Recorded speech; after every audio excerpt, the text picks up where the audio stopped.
All right, welcome into another week of the NBC Sports College Football Live Betting Q&A presented by BetMGM Sportsbooks. I'm Brad Thomas here with Vaughn Dalzell and Eric Froton, and we welcome everyone in to ask us questions about the games or their bets. Let's kick things off and look a little bit at the handle this week. I actually will tell you this. Throughout the week, I was interested in a couple of games, right? I was interested to see what the handle would be on Alabama, right? They didn't look particularly great in quarters 3 and 4 against Arkansas. It's funny to see that Alabama is still one of the most bet teams. People are starting to trust the Crimson Tide after faltering a little bit early in the preseason. The early season, excuse me. I do like this spot for Alabama, though, Brad. This is also a revenge spot. If you remember from last season when Alabama lost to Tennessee, but the quarterback change is definitely different than it was last season. I was surprised to see Ohio State on here because not only is Ohio State one of the most bet handle teams, Penn State's also the most bet money line sprinkle today. So a little bit of difference there. Eric, any opinion on the most bet teams at all? Yeah, like you said, I'm actually with Penn State. I picked them at plus 650 to win the Big Ten. So I am obviously partial to that. I mean, when you're going to have a game of that magnitude, Ohio State versus Penn State, it makes sense there'd be a lot of handle. But, a lot of the sharps are on Penn State, but not the public. Not the public. Should we get into that game, Brad? Yeah, let's get into the game. The biggest game of the week, probably the biggest game of the season until we get to Ohio State versus Michigan. Penn State at Ohio State. Ohio State, a 4.5-point favorite. Total set at 45.5. What is great about this game is the spread, right? This really shows you how, I want to say how popular and how polarizing betting has become because the spread started around 6.5. It started to climb down. You were lucky to get some 4s before it started bouncing back up to 5.5. And guess what? Now it's back down to 4.5. And I actually believe it's going to get to 4 before the kickoff with Burke and Travion Henderson getting announced out today. I first, let me tell you how I wanted to play this. I wanted to play this game with an Ohio State -4 ticket and then a Penn State plus 5.5 plus 6 ticket. Well, when I bet the -4, the line started going the other way. And then I was like, you know what? I'm just going to get clean out of this game in terms of the spread. And I ended up taking it in a cross-sport parlay. I took Ohio State money line. I like Ohio State even without the players. And I think Dallin Hayden is going to step up huge for this running back group. It's good to have Emeka Egbuka back. I think that Ohio State has more than a 1.5-point advantage this game being played in the shoe. James Franklin has struggled in Columbus. This might be arguably his best team, but it's Drew Allar's first real test of the season, and it's going to be on the road. We know Kyle McCord has had his test in Notre Dame, the game that Eric and myself were at. I also took Cade Stover over 40. I took him at 40.5 receiving yards. The line yesterday was 42.5. Now it's at 45.5. I probably wouldn't play it at 45. Just a little high after it opened at 38. So we just have to talk about that's just a lot of movement there. But my Ohio State money line is parlayed with UFC that starts today. Kazmat Chimaev. He's going against Kamaru Usman. It should be a layup fight. Usman, coming off back-to-back losses here. He looks like he's kind of lost the tank, 36 years old. So I thought it was a good spot for me to get Ohio State at -105 with Kazmat Chimaev. Vaughn, are you have any plays in this game? Yeah, so I actually put this out. I replied to you on social media about a play we had because you called me the undergod. And this one moved drastically because this was actually 52.5 or 51.5 at a lot of books for Penn State, Ohio State. And it's down to 45.5 now. I see a lot of people still playing the under 45.5. Don't know if I'm very confident in that. I think the best angle is definitely get a live bet around 48.5, 49. Get some of those key numbers back here that we passed over. But two best defenses that these teams have had in quite a while, definitely in the James Franklin era for Penn State. Cannot trust their quarterback here, in my opinion. Drew Allar's making his first road start as a true freshman. We saw Kyle McCord make his big road start at Notre Dame. Let a comeback game-winning drive. Obviously, Penn State, that's in the cards for them here, in my opinion. It's going to be a tight game, a lot of defense. So I lean the under, but I would look at a live bet position here. Eric, what say you? Yeah, and it speaks to Penn State as well when you're talking about defense. I mean, number one in terms of against the pass in the entire country. You can pretty much go across the line and just say EPA per play, first in the country. Success rate, only a 25% success rate. Yards per pass, 4.7. You can pretty much look at that and say this has been a next to Michigan, as flawless a defensive performance as we've seen from one of these top teams. But, now you're going to get up against Ohio State. It should be noted that recent reports, Trevion Henderson was listed as out. Apparently, he's a game time decision now. Whoa. So they are playing games there as college coaches are wont to do. There is no injury report like there's in the NFL. There's no fine if you list somebody that's probable and they don't play. It doesn't work that way. It's all about subterfuge. And you're getting the same thing with Emeka Egbuka. He's also listed as questionable. We haven't heard anything on his front. We do know that Chip Trayanum will play. Mayan Williams, who's been increasingly marginalized this season, he's pretty much been a non-factor. He is not on the injury report. So there's still a lot of conjecture involved with who's going to play for Ohio State. And with, the closeness I see between these two teams in the shoe or out of the shoe, I just feel a lot more comfortable taking Penn State and the points. And hopefully we get to see the Drew Aller coming out party that the Nittany Lion faithful have been waiting for all this time. I actually got him at 174.5 over on Bet Rivers, who, when it comes to, let's just say, unconventional prop lines, Bet Rivers is somebody you want to check whenever you get a chance as soon as that comes out, because they don't go follow the lead of DraftKings or FanDuel. They kind of do their own thing. You can get some pretty good value on that. That's now up to 191. If you have multiple books for this game, there's a massive ARB spot. You can get Ohio State at -4, -109, Penn State at +5.5, -115. That -109 saves you a little bit on the ARB right there too. If you want to, I think it's a 4-5 point game, but I don't know which direction I want to go if I had to take the spread.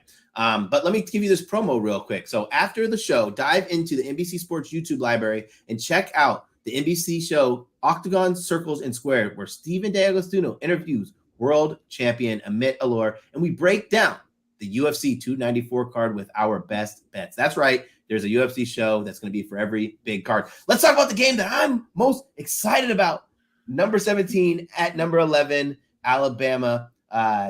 There's an 8.5 point spread for the Tide against Tennessee. Total set at 47.5. I have been waiting for this game for an entire calendar year. This is going to be in the People's Parlay. I'm going to take Alabama money line here. This Tennessee, it's funny, right? Because we talked about this Tennessee team last year. Great on offense, terrible on defense. Now it's kind of flipped. Terrible on offense, pretty good at defense. I don't think that Joe Milton is going to be able to come into Bryant-Denny Stadium, this raucous crowd, and going to put on a good performance. If Alabama can minimize the mistakes, then they absolutely can win this game. The numbers on Jalen Milroe have been absolutely hilarious. He has a 98 PFF grade and passes over 20 yards, highest in the country. But in passes from 5 to 10 yards, one of the worst in the country. I think it's like 50, 55 to 58 or something. But I don't mind. I do think Alabama is going to focus more on the run game in this. I think Tennessee could be had on the ground more than testing the secondary with a quarterback who you don't entirely trust yet. Still getting the trust and gaining the trust there. But I like Alabama. Let me kick it to you, Vaughn.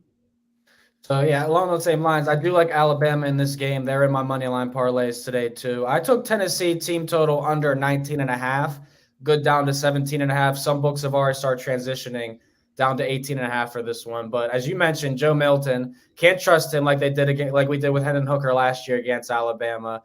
Last week was Joe Milton's probably worst start as a Tennessee quarterback. He went 11 of 22. He had 100 yards, 50% completion percentage. And he still got us the cover. So roast beef today. Thank you, Joe Milton.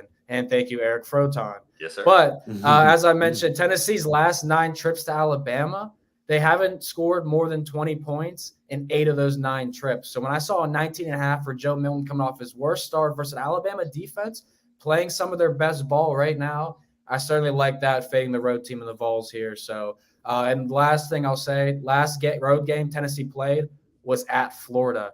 That was a month ago, guys. a whole month ago. They've had home games since then, and they lost that game as an 8-point favorite. Now they're an 8-point underdog at Alabama. Give me the Tide and a bounce back. Tennessee and team total under. What do you like, Eric? Well, I don't like that roast beef bet. I'll tell you that much. I loved it. I still stand by, if Connor Wegman is not injured and he's playing quarterback instead of Max Johnson, that's a win for Texas A&M. I still hold to that. Milton threw for 100 yards, 100 yards last game. I mean, I don't know what more you need to see out of this guy to know that the preseason hype about his big arm is drastically overblown. But Speaking to Tennessee, though, like, you're kidding. They aren't just good at defense. They are smothering teams. 13th in EPA per play, 31% success rate. That's 4th in the country. They're only allowing 17 a game.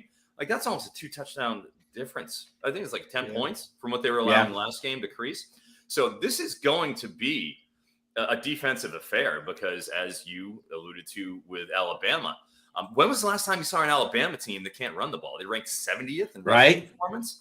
That is a true rarity. But when Jalen Milroe drops back to pass, it isn't as often, but they're averaging 9.5 yards per pass. That's 10th in the country. They just aren't doing it with the same frequency because they got to protect Milroe. They can't just have him, running the same offense that Bryce Young did. So I do understand why you feel the way you do, Brad. I am kind of feeling that we might have a Jalen Milroe come back to earth game on the passing front. He's done pretty well. Like, he's hit that 226 mark a few times, but he's up against a great defense. I think they're going to, it's going to be a slower paced game than what they're anticipating. Oh yeah, for sure. They're 125th in pace, Alabama. Yeah. 127. This is the Derrick Henry Alabama offense that Tommy Reese is running there. So I kind of shade that under with Milroe on the passing yardage. Before we get into the next game, if we look at historically Alabama when they have good young running backs, this is about the week where they let them get the bulk of their carries. Like, this is like when they start getting more carries than the week before. If you look at Bo Scarborough, Derrick Henry, just to name a few. So be excited to see if Haynes gets his chance to get the 8 to 10 I don't know carries. if you want to use Bo Scarborough as a comp here. Derrick Henry, maybe. No, I'm saying good. I'm saying good young talent is what I mean. Bo Scarborough. Bo Scarborough, what? And I'll say this too. The last time we have to go back over 2 seasons since the last time Alabama was a single-digit home favorite in SEC play, and they did blow that team out. It was Georgia actually, but they won by 17 points. So I like the Tide here.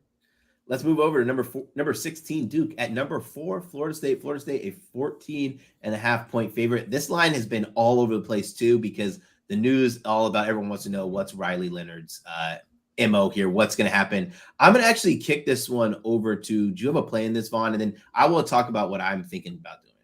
Yeah, so I was looking at this. This line keeps moving back and forth between 13.5, 14, and 14.5. Yeah. You can get 13.5 for 14. I would definitely consider playing Florida State if you want action on this game. Now, Riley Leonard's the question mark here, Duke quarterback. Seems like he should play, in my opinion, but this is a game where Florida State has just owned this series historically. Florida State has 21 wins and 0 losses against Duke. If this game was at Duke and they had a healthy quarterback, healthy team, I would consider taking the points with the Blue Devils. But they're on the road here at Florida State, who's starting to feel maybe a little pressure from other teams who are climbing the ranks right now. The Oklahomas of the world, Washington's, Penn State potentially. So Florida State has to keep winning and winning in dominant fashion. So if I'm playing this game, I'm taking Florida State. I'm trying to get a 14 or a 13.5, guys. Yeah, I think the 14.5s might dry up soon. On3 just announced that Riley Leonard is likely not to play. They just announced it less than 2 minutes ago. But when I'm talking about, I think about angles, like there's not really an angle I would want to play except for Duke under 16.5 points. This is a Duke team that scored 24 points, but only excuse me, I'm so sorry, but only passed the ball for about 105 yards. They got kind of fortunate that they played MJ freaking Morris last week. If you want to take Florida State minus 14.5, I think you should do it. But I'm going to put a half a unit on Duke team total under 16.5 without Riley Leonard there. I like that. I'm going to have to look at look up the data of what they've done at Florida State historically scoring, but That's a very strong pick from me here. I like that. Eric, any opinion on this game?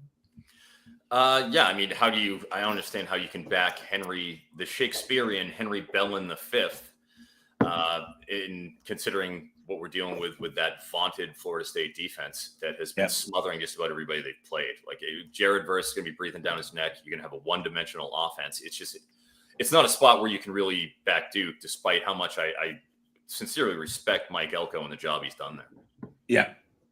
Yeah, he's done a great job, and they're just backs up against the wall. He's built a great defense there too.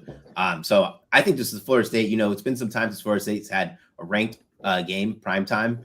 It's going to be rocking. Was it Doak Campbell Stadium? So let's get over to number 14 at Utah. At number 16, USC. Spread is -7. Total set at 52.5. Eric, kick this one off because I love this line. I didn't play it because I didn't want 2 bets in the game, but I really do like this. Well, they're just dangling this 274.5 passing yardage line on Caleb Williams.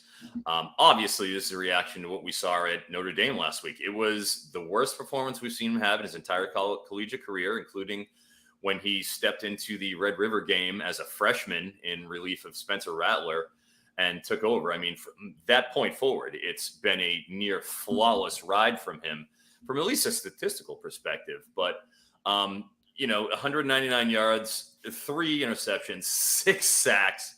It was just a catastrophe. But I think that trolling fan from Notre Dame lit a fire under Caleb Williams. Yep. And the reigning Heisman Award winner is going to be coming out with something to prove. And I just don't think that with a line this, pretty reasonable considering what we're likely to get in a very competitive game, they're going to sell out to win this game. This is it. Okay, that's fine. You lost to Notre Dame. This is for the Pac-12, and this is to try to stay alive in the, whatever dreams they might have of that top 4 for the playoff.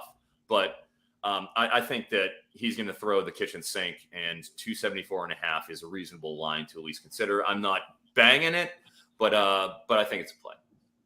Revenge, Eric. Revenge. Yeah, we're ready. Fingernails. Give me USC, baby. They are going to roll in this game. All right. Yes, I agree, Eric. Caleb Williams is going to turn around and throw for 300+ yards. No problem here.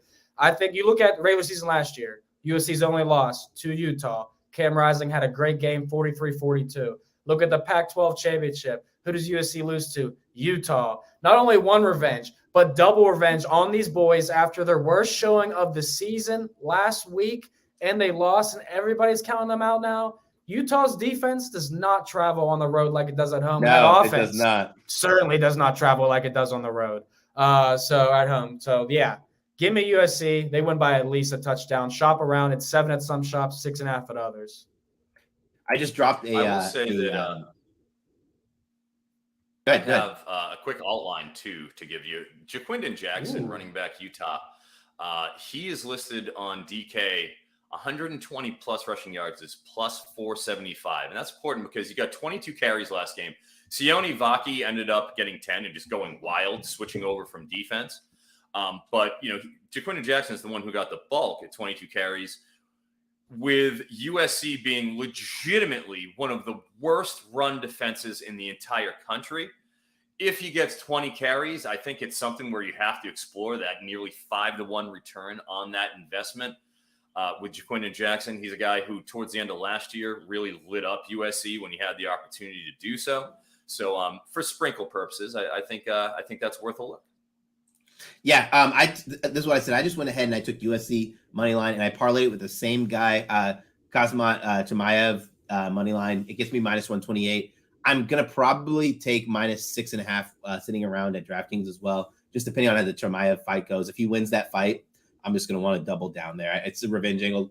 It's hard to beat a team 3 times in a row, and we have to remember the games that Utah won last year were nuts. First in Salt Lake City, which was an impressive game by everyone on that team, but it was still like 40-something. And then the big Pac-12 championship was a game where USC was dominating, even with their terrible defense, until Caleb Williams takes a sack and gets hurt. So it changed everything up. So yeah, I'm glad the squad is all over USC because that's where I'm going to be. Let's get to the Big Ten Saturday night game on NBC at 7:30 p.m. Number 2, Michigan at at Michigan State. Don't you dare. Number 85. Total set at 46.5. First, I want to say this. Thank you, Rutgers, for making me angry, but beating Michigan State is my biggest win total under, or actually win total bet, period, is on Michigan State for their season win total, and it's looking beautiful. But I am going to give the floor to Vaughn because this is his GOAT play. It should be undefeated, but I'll let you talk about it. Yeah, no, I mean, the trick play that was ran last week, I know some people probably have very hard feelings about it for Indiana, but if you have hard feelings about it, imagine playing a high school state championship, and that's how the team starts a drive on you for their comeback to win the game, all right? So, yeah, I have hard feelings. But Michigan State, the only thing they have going for them, this is a rivalry game. Outside of that, the last time they played Michigan last season, 7 points. 4 of the last 6 meetings, they failed to score more than 14 points. This offense is probably the worst Spartans offense we've seen in the last 4 or 5 years, and the quarterback play has been below average by all sense of the word. So you've probably heard the rumors Michigan's on the sidelines cheating, and they're looking at signs from other teams. Well, guess what? That's called scouting, and when teams hold up signs or throw out hand signals, it's pretty easy to tell what they're doing. But and if you're worried about that, well, guess what? Michigan's already scouted Michigan State, so we are good today. Give me under 10.5. For the Spartans team total. Brad, you riding? Yeah, man, I'm riding. I locked in 11.5. I was so shocked, genuinely shocked when I saw there was an 11.5 out. I was like, this cannot be real. Caden Hauser played, he had one of those games where you have that rush of energy to start the game off, right? First start. And then he came back down to reality. I don't think he's going to do anything with Michigan. And Michigan is literally they are remembering the tunnel situation with Michigan State. They have so much to I don't want to say prove, but so much animosity towards the other team. I would be shocked to see Michigan State score a touchdown in this game. And nobody scored more than 10 points on Michigan still. Even last week. And we got lucky at the end because they took a touchdown away with 13 seconds against Michigan. But honestly, I didn't think it was all stupid to begin with. But yeah, quarterback Caden Hauser, he's going to struggle. Eric, tell us about it. Well, the cat in the hat, Caden Hauser, opened up at 159.5 on DraftKings. Now you're seeing 141. Sometimes I think it might even dipped under that in a couple of different places. And it's because as you speak, this is the second start of his career, and you expect him to come out there against this Michigan defense with now something to prove. Now they got a chip on their shoulder and say, oh, we're stealing signs. Well, that's bad news for Mr. Hauser. Also, that's on Bet Rivers. JJ McCarthy was listed 231.5 is where he opened. You've seen it down to 219 in some places. 224 is a pretty good line. 219 I wouldn't feel comfortable with, but you haven't seen in any of his last 5 games JJ McCarthy clear that number. He did against UNLV, he did against ECU in the first 2 games of the season, but they haven't really wanted to expose him too much, and I don't think it's going to be particularly difficult for him and Michigan in general to just roll it up on a Michigan State team that ranks 115th in terms of total offense. I think you get a slow plodding affair out of Michigan. They're going to lean on them, and you're not going to see JJ have to do too much. So that's kind of my read there. How about JJ McCarthy being second in Heisman odds, tied with Dylan Gabriel behind Penix? I don't think JJ has a chance to win the Heisman. He doesn't, just because his numbers aren't going to be good enough. If Penix loses one game, you think about an undefeated Michigan, where JJ McCarthy hasn't been asked to do much, might get some votes also coming in on Blake Corum if he can start scoring more touchdowns in big games. It's going to be tough for him to win. I'd much rather bet Dylan Gabriel because Dylan Gabriel has the highest chance in college football to run the table. Yeah. It's all about the Heisman moments. What does he do against Penn State? What does he do against Ohio State? And they don't play until, we know, Vaughn, it's the 11th of November is the Penn State game. Then they have a bridge game, and then they go right in Ohio State. So we won't really know what's going on with JJ McCarthy's Heisman odds until that first game at Penn State. Yep. All right. Well, guys, make sure you check out the NBC Sports YouTube short section to see myself, Vaughn, and Eric star in our new Betting Big segments where we break down our favorite Big Ten and Pac-12 plays every single week all season long. Also invite you to NBCsports.com, where we put up our articles for college football as well. You want to make sure that you have our Twitter pages bookmarked and notifications on, because the lines do move. Let's get into our best bets segment. I already tipped my hand. I'm on USC money line with Kazmat Chimaev. The reason I'm talking so much about the UFC is because the card is basically going on right now during this show, and it's an opportunity for us to promote our new show, Octagon, Circles, and Squares. Kick it off on the leader in the clubhouse with a 6-4 best bets record.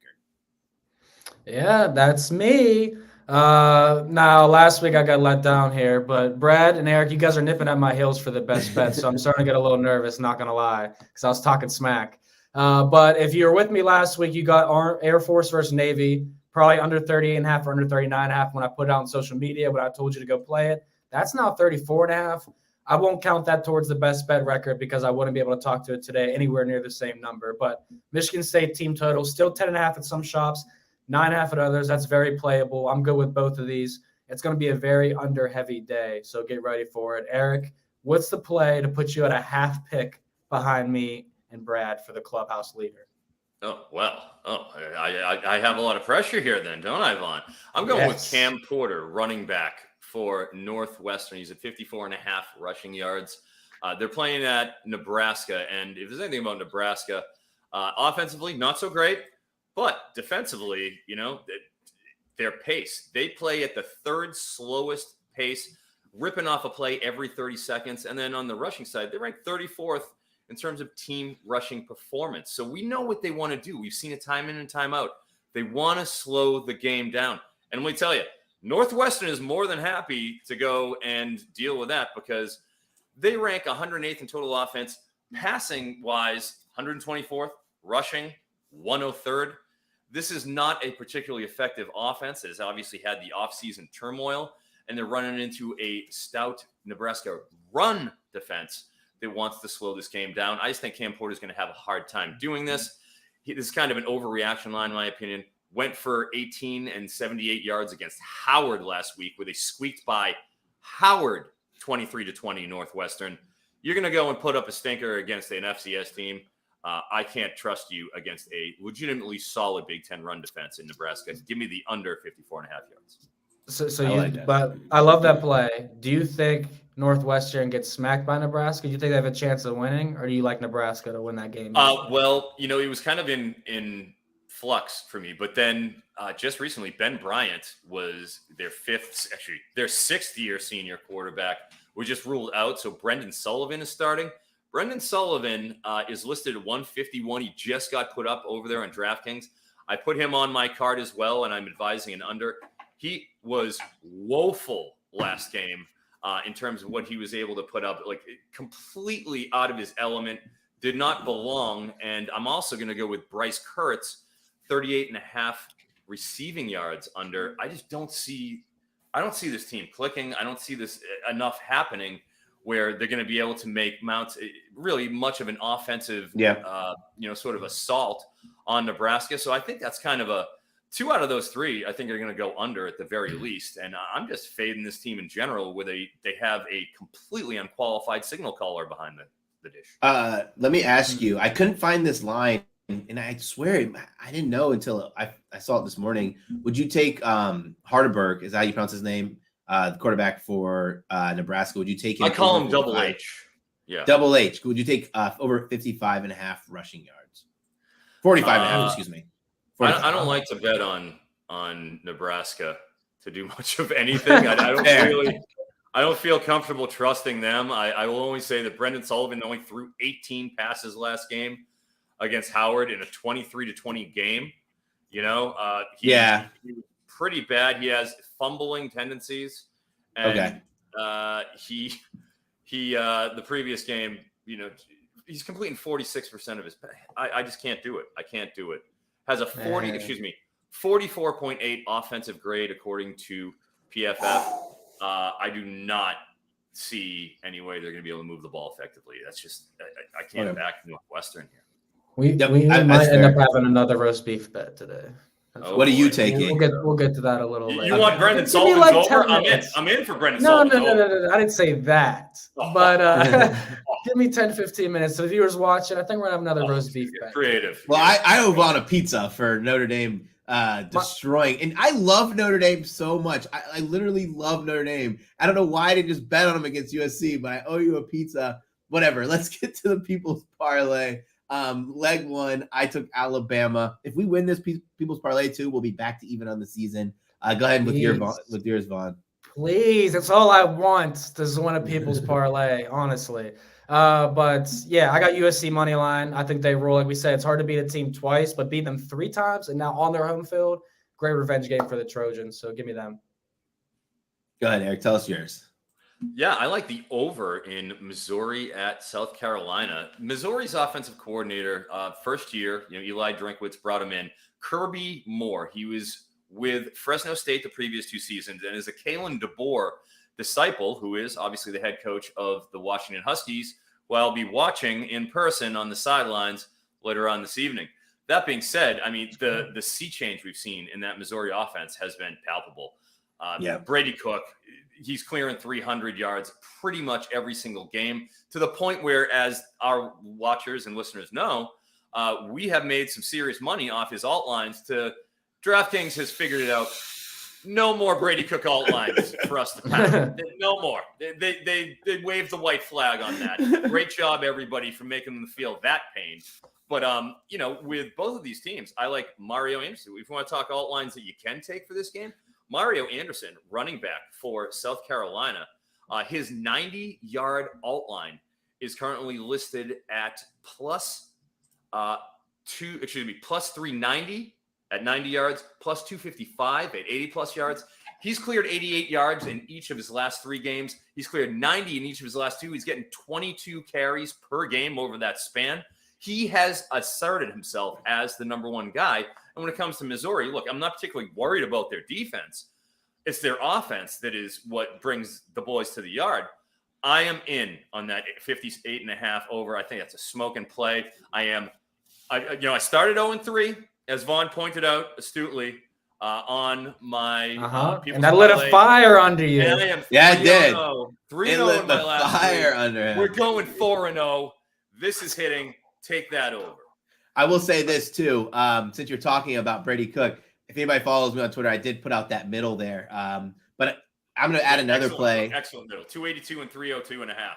Oh my God. Beautiful. Yeah. I took Mookie Cooper over 29.5 receiving yards. That's wide receiver for Missouri. I still believe that as great as the burden is, dude did not look healthy. And I know they're playing a tough Kentucky team, but he did not look healthy. And I was sure he wasn't going to play in that game. Even with him on the field, Mookie Cooper has hit this in every game but one. And of course, it was against that great pass defense against Kentucky, where Brady Cook had his worst performance. So again, that's Mookie Cooper over 28.5 receiving yards.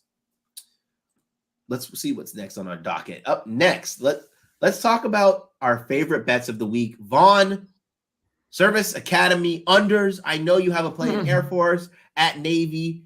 Total set at 33.5 right now. Talk about what you love.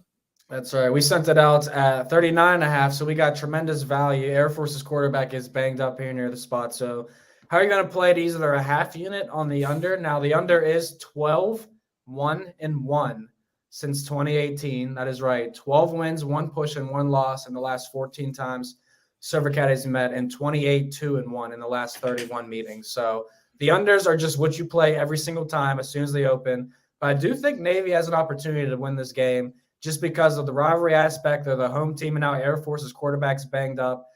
Navy hasn't had the defense that Air Force has, but the offense, the rushing game, it's all there. It's about 50, 60 yards less, but they have the potential here to keep this one close. So they'll be a part of the money line sprinkles in the 37-1 money line sprinkle parlay that we're debuting today. So let's go midshipmen. I like, we're going to go to Clemson and Miami here. I actually like Henry Parrish, running back Miami, under 57.5 rushing yards. Reason being, Clemson, man, there's one thing they still do. And it isn't throw the ball. We know that. But they play And they can still stop the run. They still have a nasty front seven, despite, some of the defections, Miles Murphy, obviously Brian Brzee. They just have reloaded. That's what they do. They recruit on that line. Third against rush defense. I mean, 7th in EPA per play defense. This is a team that can still play a stout defensive performance. That being said, Henry Parrish, we saw 2 games ago in the infamous Cristobal snafu where he had Don Chaney cough that ball up against Georgia Tech with the miraculous last-second throws. But Don Chaney had over 100 yards in that game, 22 carries. He looked incredible. Like, he was injured last year, tore his ACL. Everybody thought it was going to be Mark Fletcher. He gets hurt. Don Chaney has reasserted himself. Just because Parrish cleared this barely in their last game against North Carolina doesn't mean that this is the same team that they're playing with obviously Clemson having a much better defensive front than we're dealing with the North Carolina Tar Heels, right? So I think we see more of a split with a more physical back in Chaney. I think you're going to see Parrish use kind of more in the passing game. And with Tyler Van Dyke, he was banged up last week. He's supposed to play, but I mean, if he's coming in compromised, that could really hamper the entire offensive performance. I'm going to go with the under on Henry Parrish, 57.5 rushing yards. Yeah, I like that. I'm going to go to mine. Wisconsin at Illinois. The Brett Bielema Bowl it's been affectionately labeled. Total set at 40.5. I don't mind if you want to play under here, right? Like, under makes a lot of sense. I'm taking Wisconsin money line. Illinois, 106 in rushing defense, 114th in rush defense success, bottom hundreds in EPA per play rush defense. I don't care. Tanner Mordecai's out. Like, obviously I do it, like, would love to have him in, but with Braylon Allen, he's going to run all over this Illinois team. Wisconsin's defense still good enough for me to get excited about betting them at minus 130. I'd shop that line around. I did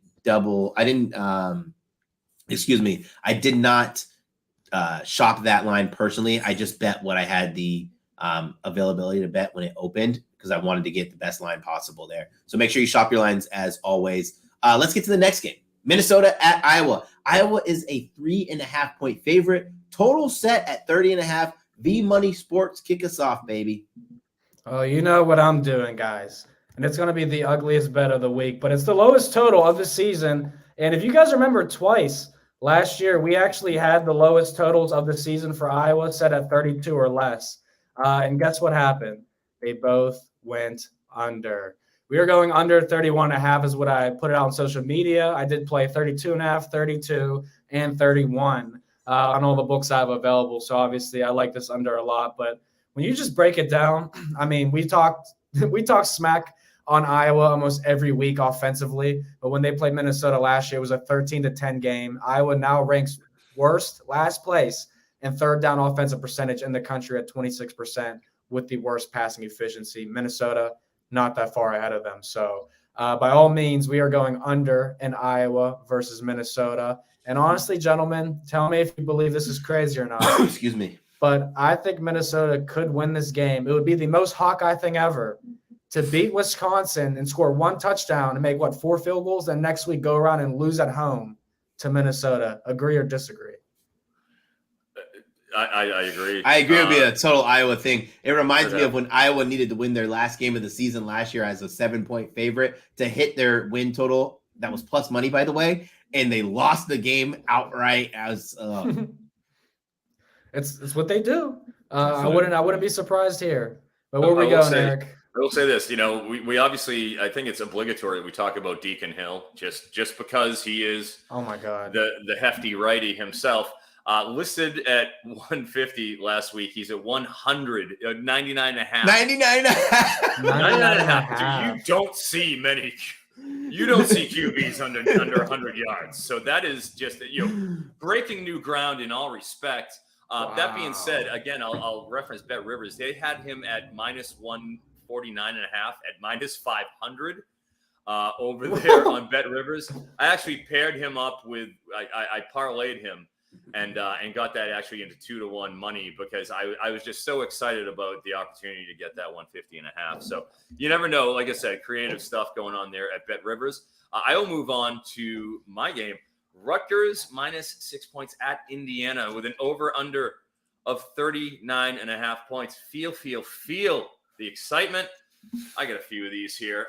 One, this is I can't believe Rutgers is only -6. They're going to smash Indiana They're today. smash them. Dude, Rutgers is a legit team. Indiana has no identity. They're one of the worst offenses in the country. And they're dealing with Rutgers, who their secondary is ranked 13th in the nation.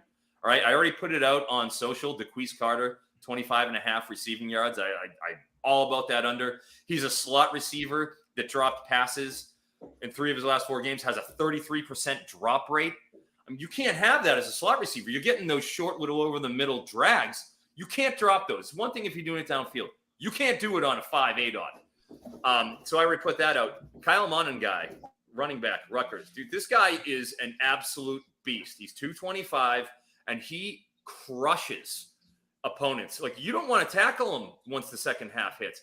24, 148, and a touch last game against Michigan State. Now he's going against Indiana. Supposed to be afraid of Indiana. They're going to put him at 66.5 rushing yards. If I could find an alt line, I would have maxed it on Kyle Monangai. Nobody had the gall to give me an alt line on his over rushing yards, and that's because he's going over 66.5. That's basically a best bet for me. Next, we're going to have a little fun. James Bomba, tight end, Indiana. Mr. Bomba, bless his heart, has received 2 targets just twice in 5 games this season. He's gotten 2 catches just once all season, and that came against Indiana State, the one FCS team on the schedule, against Ohio State, Louisville, Maryland, Michigan. He had only 1 catch or less. In fact, last game against Michigan, he ran 8 routes. The previous game against Maryland, again, trailing script, he ran 6 routes. Currently, you're seeing them on the markets. He's at 1.5 for receptions. Okay. I'm shocked that this even exists, but here we are. I'm going to paraphrase the rumble in the jungle. No, this was the Thrilla in Manila. All right. When Muhammad Ali got off the plane, all right, in the Manila. Ali, Bombaye. Ali, Bombaye. I'm going to repurpose that. Under, Bombaye. Under, Bombaye. An easy one. Jalen Lucas, I put out in my column, under 35.5 rushing yards. Like, come on. One of the best run defenses, one of the best defensive lines you're going to find in the Big Ten. Yep. Shianu is a hell of a coach. Last week, Gavin Wimsatt, 167.5 passing yards. I see 170. I'm seeing him at 167.5 right now. He has gone over 180 in 3 of the last 4 games. Only game he didn't was against Michigan. I forgive him for that. Do you, Vaughn? I know you do, Mr. Under Michigan. I know you do. These are all these lines make all the sense in the world. I think you're going to absolutely – you take all those, you're going to come out on top one way or another. Yeah, I love all those. What's funny is when you talk about Lucas under, they kept Carter under. Like, that was impressive, keeping Carter under, especially when Michigan State was playing with the lead. The only reason I didn't bet Rutgers -6, I wanted a -5, and I have Rutgers team total wins over, so I didn't want to double down in a must-win situation. Let's get to UCF at Oklahoma. Wait, this is so funny. I see your bet, Eric. -17.5 is Oklahoma.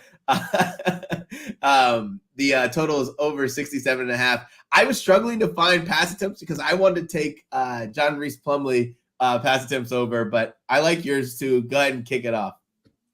Yeah, well, I mean, John Reese Plumlee, as a UCF guy, Brad, I have nothing but respect for you, my friend, of course. But when it comes to a man we have just mentioned, Dylan Gabriel, one of the true favorites of the Heisman race. If you look at the trends game by game, when he doesn't have to gas it up, he doesn't gas it up. Tulsa, 31 pass attempts. SMU, 27. Arkansas State, 24. Those are the first 3 games of the year. However, in the last 3 games against Big 12 opponents, once the schedule flipped, no more messing around. 38 pass attempts, Cincinnati. 39 against Iowa State. 38 against Texas. I'm seeing his pass attempts at 31.5 over there on Underdog at -1. What is going on here? Who told you this is okay to put Dylan Gabriel at 31.5 pass attempts against UCF, fast-paced Gus Malzahn team? I mean, an easy one, guys. An easy one. over 31 and a half pass attempts. This is going to be a blessing, and not blessing like good luck UCF. It's like good luck UCF is going to get destroyed. UCF is in the bottom, I think it's 3 in rush yards allowed per game. Like my poor Knights are going to get steamrolled in this game. I'll kick in one bet. We don't have a banner for it. I just want to, before it gets too late, I want to give this out. Emory Jones, Cincinnati, over 51.5 rushing yards. There are some 50s still available, 50 plus, but they're a little juiced. I don't mind playing 52 for a little bit better of a price at minus 110. Emory Jones has hit this number now in 4 straight. I don't want to kind of double what I said last week, but basically it's the undesigned QB runs, the scrambles. When things break down, he has a good opportunity here. I don't see too much pressure on this game. I certainly think last game he faced more pressure and he still handled it pretty well. So that's Emory Jones over 51.5 rushing yards. Go ahead. We've got some chat questions here that I think we should probably get hit them on the chat. We have APC Jeff. Where do you find Bumba under 1.5 receptions? Underdog. That is on Underdog Fantasy. It's been up all week. I haven't seen that move or touched. That's up. Marcus Major is limited. Tawee Walker. I love that name. Is out for Oklahoma. That's from the great Michael Bainbridge of the CFF site. One of my best friends and a phenomenal capper, as well as Brady Cook, plus 350 on Pick Your Action, is plus 280. It isn't the 425, 5 to 1 that we were getting at 325. You're still getting almost 3 to 1. I think you can take a speculation shot on that, but man, at 282.5, that was it was stealing at that. I still like it at the 289. I think we're getting at this point. All right. Thanks for answering some of these questions. And again, guys, remember, if you want to ask questions about your favorite teams, you can. Good. Let's bring up Stubby here. Stubby, I'm going to be an OU fan for the rest of the season because I bet them at plus 180 on Bet Rivers to make the college football playoffs. Right now, they have the highest percentage to win out. If they win out, even if they lose in the Big 12 championship, there's still a chance they make it in. If they win in the Big 12 championship, they're obviously automatically in. So at plus 180 was a pretty good value for me there. I love this guy. He's killing it. Listen, we need more fandom in the chat, right? Like the fandom is really what's keeping the chat alive. Let's go to UCLA, 17-point favorite at Stanford. Total set at 53.5. Mr. Froton, give us your bets. Well, we all watched the Colorado-Stanford game last week, and it was official. It was the official Alec AO Manor coming out party. I mean, in style. 18 targets, 13 receptions, 294 and 3. I mean, that is a certifiably biblical explosion for Mr. A.O. Manor. He's got a great name, too. Elic A.O. Manor, like Wayne A.O. Manor. Like, we're going right out of the Batman lore. I mean, who can beat that? Everybody loves a great name. And with what we've seen from him previously, though, man, this is a Stanford team that has been up and down in terms of which quarterback is starting. Is it Daniels? Is it the other guy whose name I forget because he's irrelevant? We don't know. But previously, he was just not – he was a non-factor completely. Oregon, 3 of 8 for 39. Arizona, 4 of 7 for 41. The only time he's topped even 45 yards was against Sacramento State in a game that, is against an FCS team with not a particularly good secondary, and they lost that game anyways. They were still in a trailing script, So I just think as we've seen time and time again on this show, when you see an outlier, it happened with Bryce Kurtz, who we're fading again today, when he went and exploded for 200 yards. Went right back when the process is clean to the under. You're going to give me 64.5 receiving yards on him. That's good.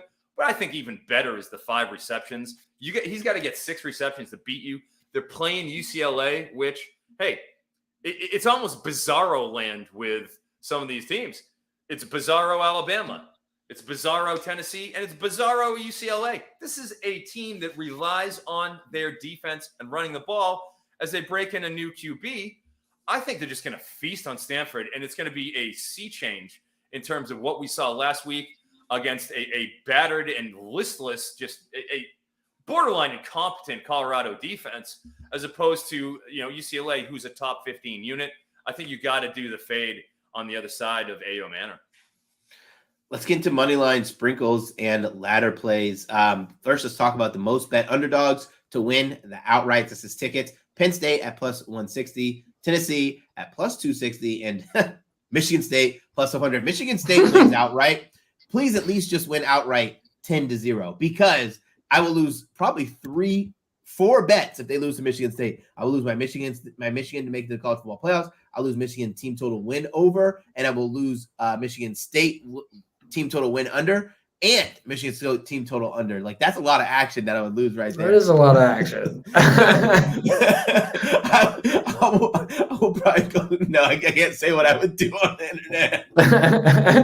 Yeah. Keep some things are meant to be kept to yourself, and that is definitely one of them, Brad. But I try to stay away from the teams on these lists because, again, these are by tickets, not handle. So these are what most people are playing. Tickets are the amount of bets being placed, where handle is the amount of money being placed. So a lot of people are playing Penn State today. That's why I kind of stayed away from betting the outright winner there. Tennessee, I have no belief in. Neither do Michigan State. But for me, now I didn't. Oh, looks like he broke up there a little. Go ahead with some of your ladder plays. I'll go over to mine. Done. Yep. We're going with Imani Bailey, running back, TCU at Kansas State. We've talked about it a little bit. This Kansas State team is not the Kansas State team of last year that ended up beating TCU in this rematch of the Big 12 championship. This team has gotten beaten by some pretty, Missouri handled them. Kansas State has not. They've taken a step back from last season, and I think it's been clear. With TCU, though, people forget, you associate TCU with the high-flying type of an offense. This is a run-based attack. They rank 8th in terms of overall rushing performance out of 133 teams, and really the catalyst for that is Imani Bailey. Last week, he only had 13 carries for 61 yards because they were boat racing BYU immediately. Out of the gate, they were smoking at BYU. They beat them 44-11. They kept him on ice because he had 20-plus carries in each of the past 4 games. All right? You got 3 of the past 4 games, he's gone over 126 yards, Imani Bailey. His current alt line is 120-plus rushing yards at plus 310 in a run-based offense where they're going to want to grind it on Kansas State. Something that's happened outside of the BYU game, 3 of the previous 4.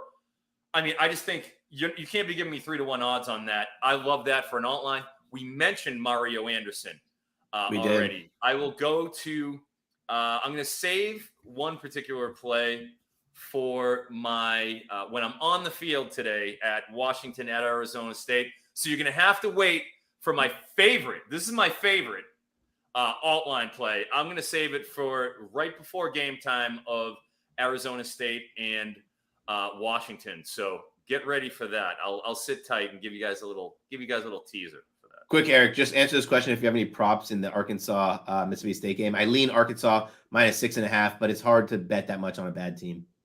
Will Rogers is out, so I do not have any confidence. I don't have any confidence in what we've seen from the post-Leach, RIP, the great exactly. one. College fantasy, absolute god. He changed everything. I love Mike Leach, RIP. But Zach Armstead's in charge now, and he was the defensive coordinator at San Diego State. He is running a San Diego State-esque offense from the Rocky Long era. That's what we're getting here.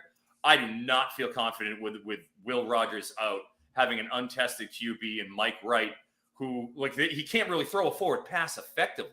If you had any of the wide receivers listed for Mississippi State, I'd blanket them. But we're not getting that, so I would be supportive of Arkansas. I can't back Mississippi State. All right, Vaughn. We missed your ladders and your sprinkles, so go ahead and give them to us.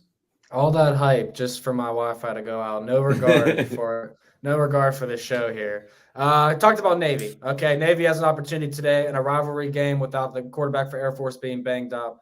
That spread's come down a little bit. Northwestern, money line. Eric, you hate to see it come up on this list, but here it is at plus 340. I like this, bro. No, they went from 13.5 down to 10.5. And I like them at a higher number, but I'll take a 10.5 for a roast beef bet against you today. You can have Nebraska. But here's what I'll just say. Now I got to take the 10.5 line on this as you foisted on me? Hey, you're getting a better Brandon number. Sullivan. You want to bet on Brandon Sullivan. That's your own problem, my friend. I bet on Joe Milton last week, bro. What are you saying? I'm cool. I'm going to get my money, period. But listen to this. So Northwestern's last 5 trips to Nebraska, they have either won or lost by 3 or less points in 4 out of 5 games. They play very well at Nebraska. Nebraska should never be laying double-digit points at home or anywhere. And the last one is Florida Atlantic because, Eric, I will give you your kudos. You said UTSA should not be a team I should ride in the second half of the season. They are bad. Yeah, I agree. That defense is right up there with some of the worst. And this line went from UTSA minus 180 down to minus 130. So big money coming on FAU at home today.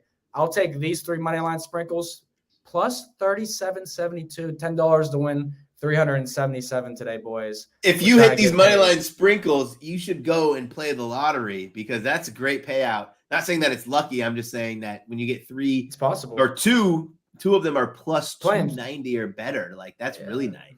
I know definitely playing separate others, too. I've got a million props. So I've got a couple. Yeah, go. Want to be aware of Dayton Wade, wide receiver, Ole Miss. He's at 52.5 receiving yards.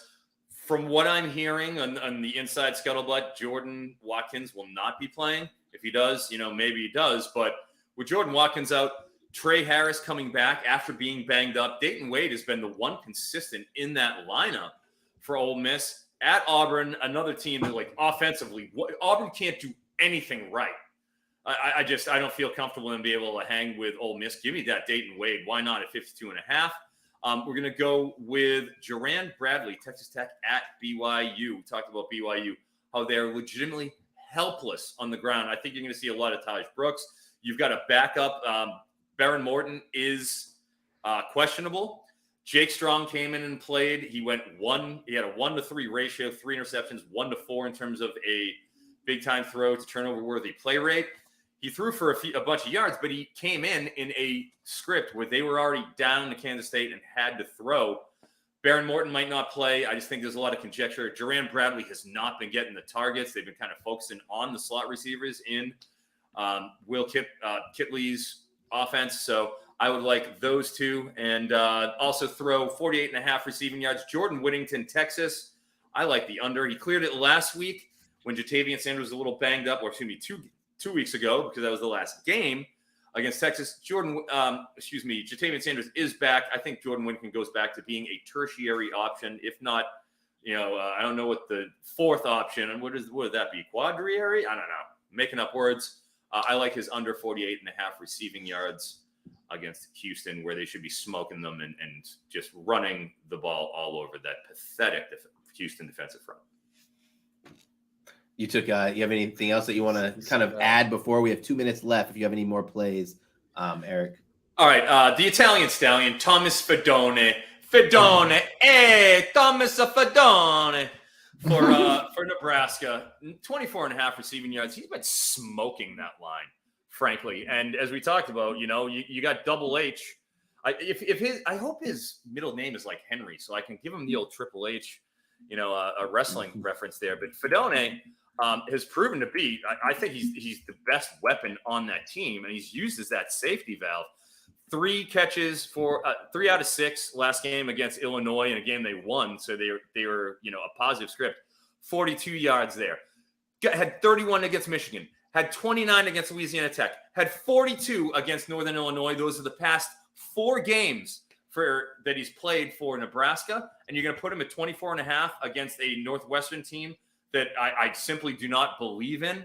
No offense, Vaughn, but I don't see how they're going to keep the Cornhuskers offense off the field with Brendan Sullivan under the helm. So I'm going absolutely wheels up, 24.5 on Fedone. And I do think that you even have an alt line, I believe, on Fedone. Hell, if you want to go with the over 40 yards, I don't know what it is at the moment. I'm pulling it up, but you might as well get wild. He's done that in 3 of the past 4 games. So why wouldn't you at least give it a look at that point where it's at? I'm sorry, guys. I should have this pulled up. I didn't know I was getting Fedonade. So why don't you donate some of your hard-earned money on that on Fedone's over, and I'll get it eventually. I don't see it. They took it down. No more Fedone outline. Sorry, guys. Well, with that said, let's wrap it up so everyone can go watch the great games today. Everyone, thank you so much in the chat. This has been a blessing. Thanks to BetMGM. For Vaughn Dalzell and Eric Froton, I'm Brad Thomas. Best of luck and enjoy the games.